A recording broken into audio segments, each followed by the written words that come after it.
नमस्कार। महिलाओं की राजनीति में जगह है। महिला राजनीतिज्ञ बहुत अच्छी हो सकती हैं। महिलाओं के लिए राजनीति में और पावर में रिजर्वेशन भी होना चाहिए। लेकिन जब महिला पुरुष के कंधे पर चढ़कर या बैकडोर से एंट्री लेती है, तब राजनीति में उथल पुथल, गदर मचना पक्का है।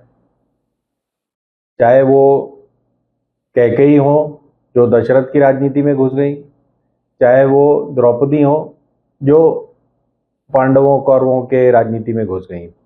अब आप देखिए, ये जो स्वाति मालीवाल हैं, ये केजरीवाल की राजनीति में घुस गई। यानी आप और दिल्ली की राजनीति में अब इनका प्रभाव हो गया है। पहले केजरीवाल ने उन्हें महिला आयोग का अध्यक्ष बनाया, अच्छी हैं, बहुत अच्छा काम किया उन्होंने। अब उन्हें राज्यसभा का सदस्य बना दिया, और भी अच्छा काम कर रही हैं। हो सकता है अभी तो शुरू हुआ है, लेकिन कल रात वो पहुंच गई सिविल लाइंस थाने मुख्यमंत्री निवास के पास। पहले उन्होंने फ़ोन किया कि मुझे मार पीट रहे हैं सीएम हाउस में।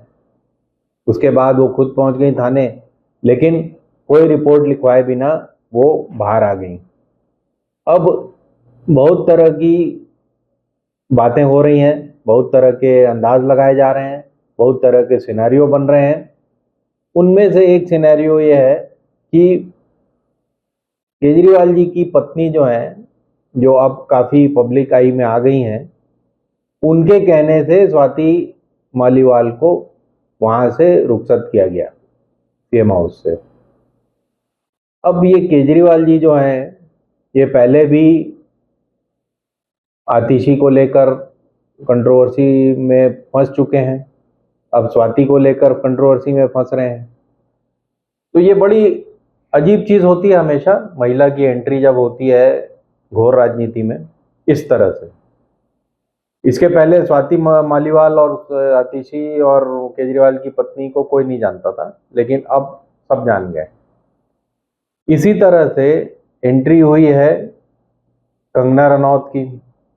वो बता रही कि राजस्थान चले जाऊं, कश्मीर चले जाऊं, मणिपुर चले जाऊं, आश्चर्यचकित हो जाते हैं लोग, मैं अमिताभ से भी पॉपुलर हूं। दावे से कह सकती हूँ, अगर अमिताभ बच्चन जी के बाद आज किसी को इंडस्ट्री में मिलता है तो वो मुझे मिलता है।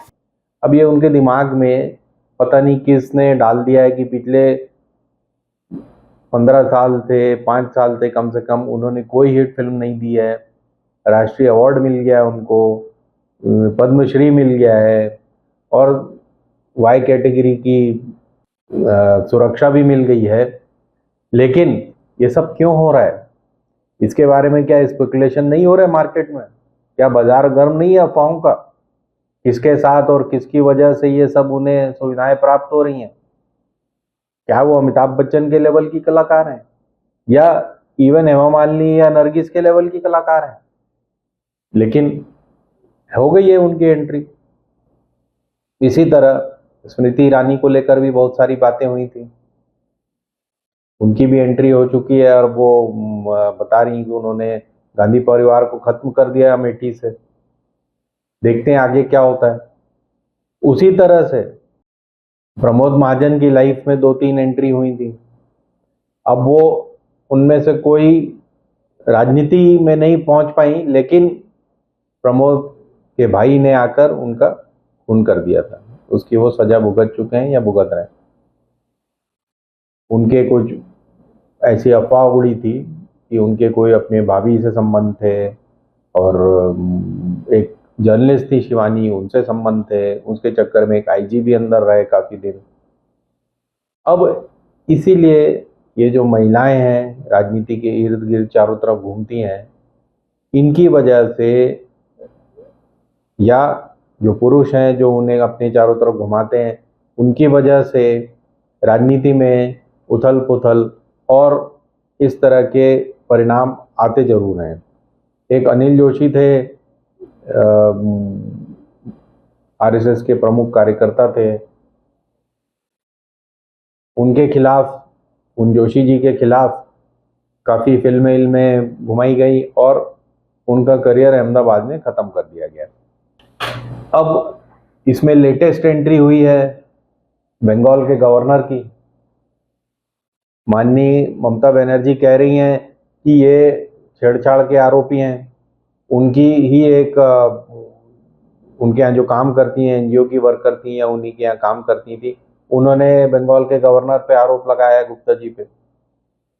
तो ये हम नहीं कह रहे, अभी तो जो कर्नाटक में हो रहा है उसकी तो आप एक तरफ जाने दीजिए, वो तो अलग का केस है।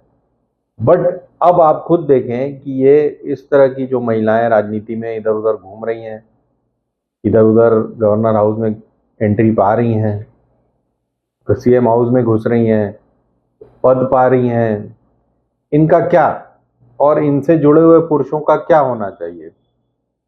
विचार करें। धन्यवाद। हिंदुस्तान जिंदाबाद।